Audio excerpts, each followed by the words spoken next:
Hello everyone.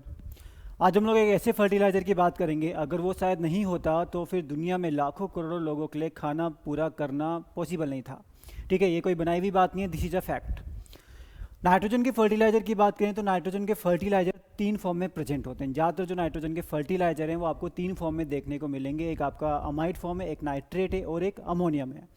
तो इन तीनों fertiliser को आज हमें करना है डिस्कस। ठीक है, तो ये आपका ये ओवरऑल एग्रीकल्चर के लिए तो इंपॉर्टेंट है, पूरी दुनिया के लिए इंपॉर्टेंट है और साथ में आपके एग्जाम के लिए बहुत ज़्यादा इंपॉर्टेंट है। ठीक है, तो हम लोग चलो स्टार्ट करते हैं कहानी अमाइड के साथ। तो देखो ये सब बेसिकली क्या है, ये सब आप केमिस्ट्री में थोड़ा सा जाना पड़ेगा, थोड़ा ही जाना पड़ेगा, ज़्यादा नहीं। अमाइड, नाइट्रेट और अमोनियम। जब हम अमाइड की बात करते हैं तो अमाइड का मतलब होता है ये C+O NH2, this is amide group. ठीक है, और आपका अगर हम यूरिया की बात करते हैं जो आपका अमाइड फंक्शनल ग्रुप के अंदर आएगा, तो यूरिया का केमिकल फॉर्मूला क्या होगा, ये यूरिया का केमिकल फॉर्मूला होता है NH2 C+O, this is urea. ठीक है, तो यूरिया में जो नाइट्रोजन है वो आपका अमाइड फॉर्म में प्रेजेंट है। ठीक है, नाइट्रोजन जो यूरिया के अंदर है वो अमाइड फॉर्म में है। ठीक, पहली बात ये होगी। दूसरी बात, this is a organic fertiliser. पहली बात इसका फॉर्मूला याद रखना है। दूसरी चीज़, ये क्या है, ऑर्गेनिक फर्टिलाइजर है, कार्बन के साथ यहाँ पे नाइट्रोजन वगैरह सब कुछ जुड़ा हुआ है। तो ये दो बात हुई पहले यूरिया के बारे में कि इसका फॉर्मूला क्या है और ये आपका ऑर्गेनिक फर्टिलाइजर है। अब इसके आगे आ जाओ।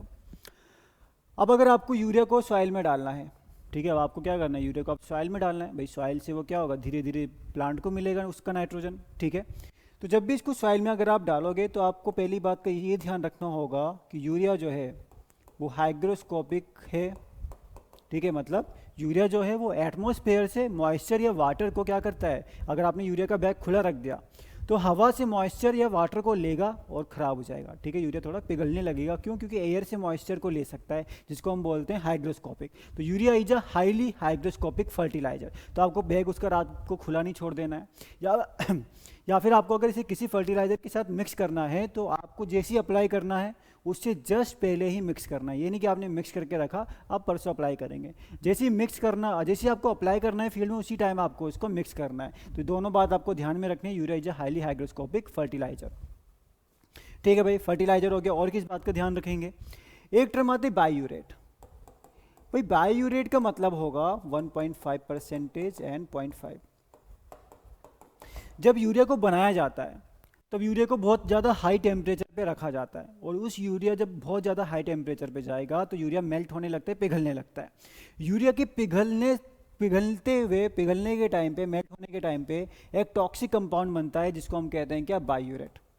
ठीक है, बट थोड़ा बहुत अगर होगा, अगर 1.5% तक ये आपके यूरिया में प्रेजेंट है तो भी प्लांट को हार्म ये इतना नहीं करेगा। ये इसकी परमिसिएबल लिमिट है। क्या है, परमिसिएबल लिमिट। कि अगर आपका यूरिया में अगर बायूरेट 1.5% तक प्रेजेंट है तो ये आप सॉइल में अप्लाई कर सकते हो, कोई दिक्कत नहीं होगी, टॉक्सिक नहीं होगा।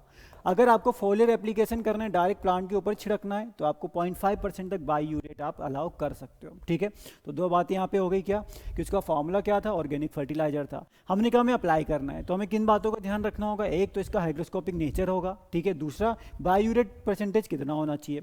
ठीक है, चलो ये सब हमने देख लिया। इसके बाद हम इसको क्या करेंगे, अप्लाई कर देंगे। इसको हम लोग अब सॉइल में डाल देंगे। तो ये नहीं कि सॉइल में पानी भरा पड़ा डाल दिया, सॉइल एकदम सूखा है डाल दिया। ठीक है, बहुत ज़्यादा नाइट्रोजन का यहाँ पे क्या होगा, ढंग से प्लांट को मिलेगा नहीं। तो इसके लिए क्या करते हैं, बेस्ट टाइम होता है moderately wet condition, moderately wet. ठीक है, कि आपके सॉइल में मॉइस्चर होना चाहिए, पर ये भी नहीं कि बहुत ज़्यादा, ये भी नहीं कि बहुत कम है, ठीक ठाक मॉइस्चर होना चाहिए ताकि प्रॉपर तरीके से यूरिया प्लांट को मिल सके। ठीक है, तो ये आपके पहले 2-3 पॉइंट हो गए। पहला पॉइंट में हमने क्या देख लिया, इसका फॉर्मूला देख लिया। ठीक है, ये हमने तो स्ट्रक्चर ही बना दिया। आप चाहो तो इसको NH2CO NH2 भी लिख सकते हो, या फिर आप चाहो तो CO NH2 को एक साथ कर लो, NH2 होल ट्वाइस। ठीक है, ये सब एक यूरिया ही है, एक ही चीज़ लिखी हुई है, कहीं खोल दिया, कहीं बंद कर दिया, कहीं और ज़्यादा बंद कर दिया, this is all urea. Second में हमने कहा यूरिया आपका ऑर्गेनिक फर्टिलाइजर हो गया, इसको हम ऑर्गेनिक फार्मिंग में यूज नहीं कर सकते। ठीक है, बट ये आपका ऑर्गेनिक फर्टिलाइजर है, क्यों, क्योंकि ये आपका जो केमिकल स्ट्रक्चर है इसका वो ऑर्गेनिक है इसका। ठीक है, तीसरी बात हमने कही कि भाई यूरिया को हमें अप्लाई करना है तो पहले हम देखेंगे वो यूरिया हाइग्रोस्कोपिक है तो उसे मिक्स करके पहले से नहीं रखेंगे, जब अप्लाई करना है उसी टाइम मिक्स करेंगे। दूसरा, बायूरेट कंटेंट हमने देख लिया। तीसरा, हमने कहा जब हम अप्लाई करेंगे तो सॉइल थोड़ी गीली होनी चाहिए, मॉडरेटली वेट होनी चाहिए, ये नहीं कि बहुत ज़्यादा पानी है बहुत कम पानी है।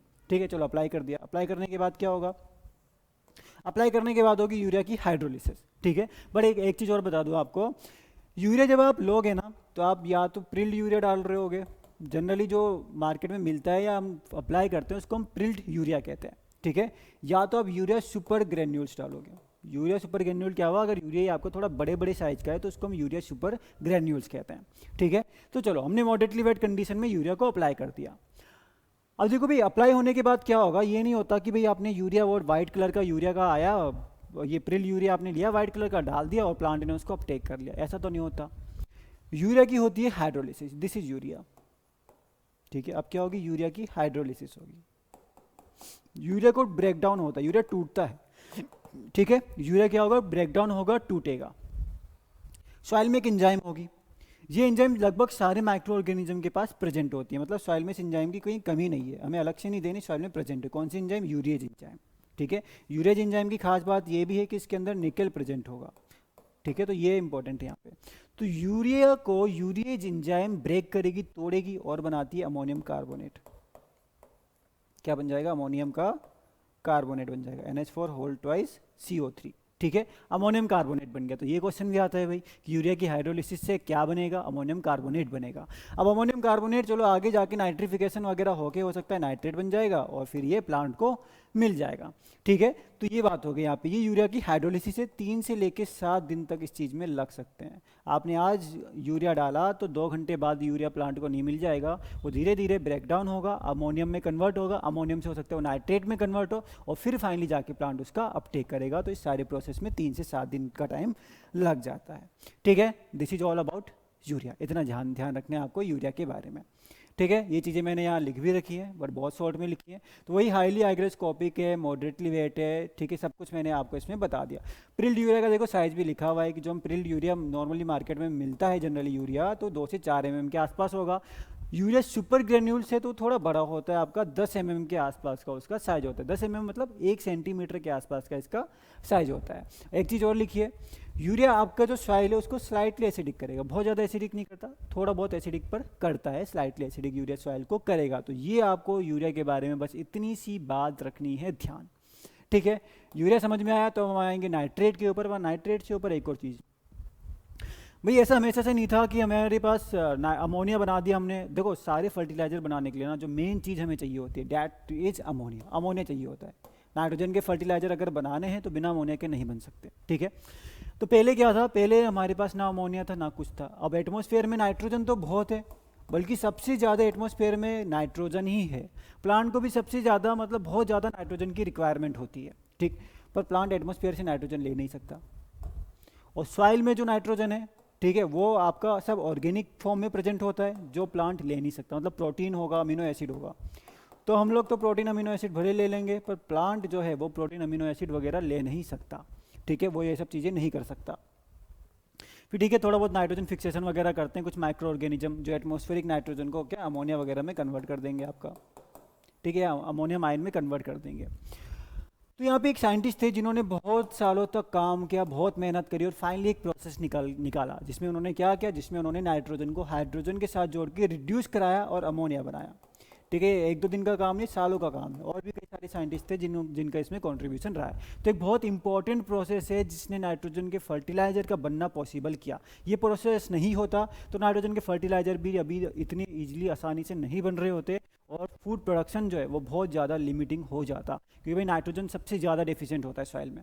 ठीक है, तो यहाँ पे क्या है, नाइट्रोजन को इन्होंने रिड्यूस कराया कैसे, 400 डिग्री सेल्सियस टेम्परेचर दिया और लगभग 200 से 400 एटमॉस्फेरिक का प्रेशर रखा। और कैटलिस्ट की भी जरूरत पड़ी, किसकी, आयरन की, आयरन या आयरन के ऑक्साइड वगैरह यहाँ पे यूज किया जाए कैटलिस्ट। और फिर जाके बना फाइनली अमोनिया, और इस अमोनिया से ही नाइट्रोजन के कई सारे फर्टिलाइजर बनाए जाते हैं।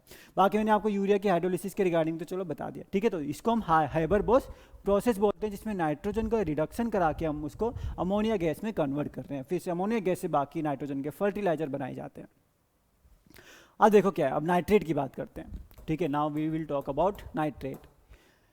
डन, यूरिया आगे समझ में, यूरिया आपको समझ में आ गया तो हम आगे बढ़ते हैं नाइट्रेट की तरफ। नाइट्रेट में देखो 2 फर्टिलाइजर हम पढ़ते हैं, एक पढ़ते हैं हम लोग अमोनियम नाइट्रेट, अमोनियम नाइट्रेट, और दूसरा हम बढ़ते हैं कैल्शियम अमोनियम नाइट्रेट। बहुत अच्छे फर्टिलाइजर है, दोनों के दोनों बहुत ही बढ़िया फर्टिलाइजर हैं। ठीक है, ठीक है। अमोनियम नाइट्रेट में आपको देखो ये नाइट्रोजन परसेंटेज भी याद रखना है, और देखो कितनी आसान तरीके से हम याद करेंगे, मैं आपको बताता चलूँगा। 46% होता है यूरिया के अंदर, ये आप सभी को पता है। अमोनियम नाइट्रेट की बात करें तो इसमें होता है 33%। जैसे जैसे हम अमाइड से इधर की तरफ बढ़ते जाएंगे नाइट्रोजन आपका घटता जाएगा, कम होता जाएगा। ठीक है, तो आपका 33% नाइट्रोजन होता है इसमें। इक्वल मतलब जितना नाइट्रोजन अमोनियम फॉर्म में है उतना ही ये नाइट्रेट फॉर्म में भी है। ठीक है, मैंने नाइट्रेट में जरूर लिख दिया, पर नाइट्रेट और अमोनियम ये आपका दोनों ही इक्वल फॉर्म में होगा। ठीक है, तो बहुत ही अच्छी बात है ये। ठीक, बट एक दिक्कत है बहुत बड़ी इसके साथ, इसकी फिजिकल प्रॉपर्टीज भी अच्छी है, मतलब इस सॉइल के लिए भी अच्छा है, कोई ऐसी दिक्कत नहीं है इसके साथ। बस एक दिक्कत आती है अमोनियम नाइट्रेट के साथ। फर्टिलाइजर तो बहुत बढ़िया है, पर दिक्कत क्या है इसकी? एक्सप्लोजिव नेचर है भाई। तो आप मार्केट में खरीदने जाओगे भाई अमोनियम नाइट्रेट दे दो, नहीं मिलेगा आपको, है ना, नहीं मिलेगा। टेररिस्ट हुए तो अलग बात है, वरना नहीं मिलेगा। एक्सप्लोजिव नेचर का है, पूरा ब्लास्ट कर जाएगा। ठीक है, इसलिए ये एक बैन है। ये ज़्यादातर कंट्रीज़ में क्या है, बैन करके रखा है, आपको ऐसे नहीं मिलेगा। ठीक है, तो आपको ये क्या हो गया, अमोनियम नाइट्रेट हो गया। पर भाई इतना अच्छा फर्टिलाइजर है, और यहाँ पे सब ह्यूमन बींग मतलब इंसान इतना चालाक इतना तेज है, तो इस अमोनियम नाइट्रेट में क्या किया गया, इसमें उन्होंने मिला दी लाइम। उसमें इन्होंने लाइम या कैल्शियम कार्बोनेट को मिला दिया, और इस कैल्शियम कार्बोनेट को मिलाने से जो अमोनियम नाइट्रेट में एक्सप्लोजिव नेचर था कि भाई वो ब्लास्ट हो सकता है, ये नेचर खत्म हो गया। और ये नेचर खत्म हो गया तो बन गया हमारे पास कैल्शियम। अमोनियम नाइट्रेट था, बस कैल्शियम ही तो ऐड किया हमने, तो बन गया कैल्शियम अमोनियम नाइट्रेट। ठीक है, नाइट्रोजन कंटेंट इसका भी काफ़ी अच्छा है, 25%, 33 तो नहीं है पर फिर भी 25% है, ठीक ठाक नाइट्रोजन कंटेंट है। उसके अलावा इसमें भी जो आपका अमोनियम और नाइट्रेट है इक्वल फॉर्म में रहेगा। ठीक, और ये वाला फर्टिलाइजर बहुत ही अच्छा है। ठीक है, इसलिए इसको किसान खाद भी कहते हैं, इसलिए इसको किसान खाद भी कहते हैं। इसके अलग अलग नाम भी है, नाइट्रोलाइम भी कहते हैं, सब याद रखने हैं आपको। नाइट्रोलाइम और नाइट्रोचॉक, ये सब इसके अलग अलग नाम है, नाइट्रोचॉक। ठीक है, तो आपके यहाँ पे क्या बन चुका है, कैल्शियम अमोनियम नाइट्रेट बन गया। 25% नाइट्रोजन होगा, और नाइट्रोजन जो है वो आपका एकदम इक्वल है, जितना अमोनियम फॉर्म में है उतना ही आपका नाइट्रेट फॉर्म में भी है।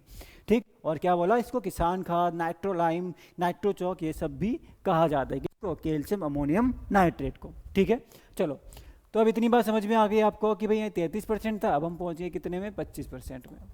हो गया, अमाइड हो गया, नाइट्रेट हो गया। अब आ जाते हैं भाई हम किस पे, अमोनियम की बात कर लेते हैं। ठीक है, अमोनियम, एक चीज़ और याद रखना, इसको हमने कहा कि सॉइल को स्लाइटली एसिडिक करेगा, कौन सा, अमाइड वाला। और ये अगर हम बात करें calcium ammonium nitrate, this is also neutral, equal तो होता ही है, साथ में न्यूट्रल भी है। ये आपका न्यूट्रल है, सॉइल को ज़्यादा फर्क करेगा नहीं पीएच में, ना ज़्यादा एसिडिक करेगा ना ज़्यादा एल्कलाइन करेगा। ठीक है, तो ये थोड़ा सा ध्यान में रखना कि आपको जो कैल्शियम अमोनियम नाइट्रेट है ये न्यूट्रल भी होता है सॉइल के लिए। ठीक, चलो अब मैं इसको डिलीट करने जा रहा हूँ, मिटा देते हैं इसको एक बार। अब आ जाते हैं फिर हम लोग अमोनियम की कहानी पे। चलो भाई, अमाइड फॉर्म में हमने पढ़ लिया यूरिया, नाइट्रेट फॉर्म में हमने पढ़ लिया ammonium nitrate and calcium ammonium nitrate. अब आती है अमोनियम की बारी, 46%, 33-25। अब यहाँ पे दो आएंगे, एक आएगा अमोनियम क्लोराइड NH4Cl, और एक आएगा ammonium sulphate NH4S, ammonium sulphate. ठीक, दो आ गए। अब ये तो हो गए हमारे अमाइड और नाइट्रेट। अब बात करते हैं अमोनियम की। सबसे पहली बात जो आपको ध्यान में रखनी है वो ये रखनी है कि भाई जो आपके अमोनियम वाले फर्टिलाइजर हैं, these are strongly acidic in nature. ठीक है, इनका क्या होगा, आपका एसिडिक रेसिड्यू मिलेगा, या फिर आप सीधा सीधा याद करो कि काफ़ी ज़्यादा सॉइल को एसिडिक करेंगे। ठीक है, तो अगर सॉइल में आपके अमोनियम नाइट्रेट या अमोनियम क्लोराइड हम डाल रहे हैं, सॉरी अमोनियम सल्फेट या अमोनियम क्लोराइड डाल रहे हैं, तो वो सॉइल को काफ़ी ज़्यादा एसिडिक बनाने की पावर रखते हैं। पहली बात ये ध्यान में रखनी है। दूसरा, अमोनियम क्लोराइड की बात करें तो इसमें भी 25% जो है नाइट्रोजन आपका प्रेजेंट होगा, जैसे कि आपका कैल्शियम अमोनियम नाइट्रेट में था उतना ही आपका इसमें भी होगा। ठीक है, अब भाई आपको पता है कि जो राइस वगैरह के प्लांट हैं, ठीक है, तो इनको क्या है, इनको थोड़ा सा अमोनियम फॉर्म में नाइट्रोजन, ये जनरली क्या करते हैं, नाइट्रोजन को अमोनियम फॉर्म में अपटेक करते हैं, तो इनके लिए थोड़ा सा फायदा रहता है। या फिर जो भी क्रॉप है जिसको अमोनियम फॉर्म में नाइट्रोजन चाहिए, तो उसके लिए हम लोग अमोनियम वाले फर्टिलाइजर यूज करना प्रीफर करेंगे। ठीक है, बट इनके साथ एक छोटी सी दिक्कत है, और दिक्कत देखते ही आपसे एग्जाम वाले वही पूछ लेते हैं कि भाई कुछ कुछ प्लांट ऐसे होते हैं जो जिनको क्लोरीन से दिक्कत होती है। ठीक है, उनको हम क्या कहते हैं, क्लोरीन सेंसिटिव या क्लोराइड सेंसिटिव क्रॉप। ठीक है, ये भी आपसे एग्जाम में पूछ लेते हैं। जैसे कि हम बात करें पोटैटो है, टोबैको है, ठीक है, आपका टोमेटो भी है, उसके अलावा शुगर केन है। तो ये सारी क्रॉप्स में हम लोग ये वाले फर्टिलाइज़र डालना क्या करेंगे, अवॉइड करेंगे जिसमें भी क्लोरीन प्रेजेंट है, क्योंकि क्लोरीन पोटैटो को भी ख़राब करेगा, टोबैको को भी ख़राब करेगा, शुगर केन को भी ख़राब करेगा, टोमेटो को भी ख़राब करेगा। ठीक है, तो ये ध्यान में रखना है थोड़ा सा। तो क्लोरीन वाले हम लोग को इस चीज़ में नहीं डाल सकते हम इनको। ठीक है, तो अब हम लोग आते हैं किस पे, अमोनियम सल्फेट के ऊपर। अमोनियम सल्फेट, देखो अमोनियम सल्फेट की एक बहुत खास बात है, अगर आपसे कोई पूछ ले, कभी भी कोई इंटरव्यू में पूछ ले कि भाई आपको सल्फर डालना है सॉइल में, तो आप क्या डालोगे। ठीक है, आप देखो जनरली हम सल्फर ऐसे नहीं डालते, अलग से बहुत कम होगा कोई जो डालता होगा, वरना जनरली आप यही सब डालते हो। ठीक है, तो ये सल्फर का भी फर्टिलाइजर है। आपको जो अमोनियम सल्फेट की हम बात करें, तो ये जितना नाइट्रोजन का फर्टिलाइजर नहीं, उससे ज़्यादा ये सल्फर का फर्टिलाइजर है। कैसे, नाइट्रोजन की बात करें, देखो नाइट्रोजन घटता जा रहा है, यहाँ पे नाइट्रोजन है 20.6%, 21% भी आ गया तो दिक्कत नहीं है, 21% भी आप ठीक कर देना। ठीक, और अगर इसमें बात करते हैं हम सल्फर की, तो 24% सल्फर है। जितना नाइट्रोजन नहीं है उससे ज़्यादा इसमें क्या है, सल्फर है। और नाइट्रोजन तो बहुत ज़्यादा प्लांट को रिक्वायरमेंट होता है, सल्फर के कंपेरिजन में सल्फर तो फिर भी थोड़ा कम चाहिए, पर फिर भी अच्छा खासा इसमें सल्फर प्रेजेंट। तो अमोनियम सल्फेट में 20.6% नाइट्रोजन है, 24% क्या है, सल्फर है। ठीक है, तो बस आपको इतना ही इसमें ध्यान रखना है कि स्ट्रॉन्गली एसिडिक करेंगे अमोनियम वाले फर्टिलाइजर सॉइल को। ऊपर से क्या हो गया, 25% नाइट्रोजन, 20.6% नाइट्रोजन और 24% सल्फर है अमोनियम सल्फेट के अंदर। तो जहाँ हम क्लोराइड वाले नहीं डाल पाएंगे, वहाँ हम सल्फेट वाले डाल देंगे। एक बात और है, यहाँ पे सल्फेट वाले डाल देंगे, एक बात और है। ठीक है, अभी याद आती है तो बताता हूँ मैं आपको। चलो इतना समझ में आ गया, अमाइड, नाइट्रेट एंड अमोनियम। ठीक है, एक बात और थी, चलो दिख जाएगी कुछ होगा तो। चलो ये सब हमने बात कर ली। ठीक है, ये सब मैंने आपको बता दिया, ये सब क्या चीज़ें हैं। ये भी कैल्शियम अमोनियम नाइट्रेट मैंने आपको बता दिया। Ammonium nitrate, Lebanon burette, Lebanon जो आप जगह है, अभी तो इजराइल वैसे ही अटैक करने पे लगा हुआ है वहाँ पे। ठीक है, बट वहाँ पे भी आपका अमोनियम नाइट्रेट की वजह से एक बार बहुत तगड़ा ब्लास्ट हो गया था। ठीक, और क्या है, अमोनियम क्लोराइड मैंने आपको बता दी सारी चीज़ें। हाँ, ये वाला पॉइंट मैं आपको बताने वाला था। अच्छा, पॉइंट देखो मैं क्या बता रहा था कि जो आपके अमोनियम वाले फर्टिलाइजर्स हैं, ठीक है, जितने भी अमोनियम वाले फर्टिलाइजर होते हैं उसको हम लाइम के साथ मिक्स नहीं करेंगे, उसको हम लोग लाइम के साथ मिक्स नहीं करेंगे। ठीक है, क्योंकि अमोनियम अगर सॉइल में ज़्यादा प्रेजेंट है तो बहुत चांस होते हैं कि अमोनियम गैस में कन्वर्ट हो सकता है। दिस इज अमोनियम आयन, ये आपका NH3 जो अमोनियम गैस है उसमें कन्वर्ट हो सकता है, और अगर ये उसमें कन्वर्ट हो गया तो सीधा एटमॉस्फेयर में निकल जाएगा और सॉइल से नाइट्रोजन का लॉस हो जाएगा। ठीक है, तो अगर सॉइल में, अगर अमोनियम सॉइल में ज़्यादा है और हमने लाइम डाल दिया, लाइम से क्या होगा, पीएच बढ़ जाएगा। लाइम से क्या होगा, पीएच जो है आपका बढ़ जाएगा, 7.5 से ज़्यादा चला गया। और टेम्परेचर भी मान लो अगर हाई है, टेम्परेचर भी अगर हाई है, बस ये कंडीशन चाहिए होती है कि इसके लिए वोलेटिलाइजेशन लॉस के लिए। वोलेटिलाइजेशन लॉस इसी को हम कहते हैं कि अगर भाई सॉइल में अमोनियम फॉर्म में नाइट्रोजन प्रेजेंट है, पीएच थोड़ा ज़्यादा हो गया और टेम्परेचर ज़्यादा हो गया। पीएच ज़्यादा कैसे हो रहा है, हमने लाइम वाले फर्टिलाइजर के साथ उसको मिक्स कर दिया, कैल्शियम अमोनियम नाइट्रेट के साथ हमने मिक्स कर दिया, या लाइम के वाले के साथ मिक्स कर दिया, तो क्या होगा, अमोनियम गैस बनेगी और वोलेटिलाइजेशन लॉस फर्टिलाइजर का होना स्टार्ट कर जाएगा। तो ये ध्यान में रखना है। ठीक है, तो ये आपके थे 3 मेन फर्टिलाइजर। अब एक दो छोटे मोटे पॉइंट है वो देख लेते हैं। जैसे एनहाइड्रस अमोनिया की बात करें तो भाई 83% आपको यहाँ पे सबसे ज़्यादा जो नाइट्रोजन का, मतलब आप कह सकते हो कि फर्टिलाइजर है, सबसे ज़्यादा नाइट्रोजन है वो जनरली एनहाइड्रस अमोनिया में होता है। पर इसको यूज़ करना थोड़ा रिस्की होता है। ठीक है, इसको यूज़ करना थोड़ा सा रिस्की होता है। ठीक है, इसलिए आपका जो सबसे ज़्यादा फर्टिलाइजर चलता है वो कौन सा चलता है, यूरिया चलता है। यूरिया का एक बैग जो है वो कितना, 45 kg का यूरिया का बैग आता है। जो इफको वगैरह यूरिया का बैग देते हैं वो 45 kg का आता है। ठीक है, उसके अलावा एक और चीज़ लिखी, थायो यूरिया। वही थायो यूरिया, ये आपका क्या यूरिया ही है, बिल्कुल ये भी यूरिया जैसा है, बस एक अंतर है। थायो मीन्स होता है सल्फर। याद है यूरिया का फॉर्मूला, कार्बन डबल बॉन्ड हो, इधर लिखा था NH2 और इधर भी लिखा था NH2, दिस वाज यूरिया। अगर ऑक्सीजन हटा दूं यहाँ पे और सल्फर लगा दूं तो इसको हम बोलेंगे थायो यूरिया। ठीक है, थोड़ा सा फायदा है वैसे थायो यूरिया का। ठीक है, नाइट्रोजन चलो 36% है, 36% वैसे कम तो नहीं होता। इसका फायदा है, this is a slow releasing nitrogen fertiliser, slow releasing है। नाइट्रोजन इससे धीरे धीरे रिलीज करेगा, तो इसको हम लोग क्या क्या करेंगे कि हम लोग इसको भी यूज कर सकते हैं कि एक बार में सारा नहीं आ रहा, बहुत धीरे धीरे काफ़ी टाइम तक धीरे धीरे नाइट्रोजन रिलीज होगा। धीरे धीरे रिलीज होने से फ़ायदा ये होगा कि उसका लॉस जो है वो जो है कम, आपको कम लॉस मिलेगा। ठीक है, तो ये आपका था नाइट्रोजन के कुछ फर्टिलाइजर्स इंपॉर्टेंट, और ये आपको सब याद करने हैं। ये आपको मैंने सीक्वेंस पूरा बता दिया कि आप इसको किस तरीके से याद कर सकते हो। ठीक है भाई, so this was all about nitrogenous fertiliser. तो लेक्चर समझ में आते तो लाइक क्या करो और शेयर क्या करो जिसको भी ऐसे लेक्चर्स की जरूरत होती है। ठीक है, थैंक यू सो मच, मिलेंगे आपसे नेक्स्ट लेक्चर में।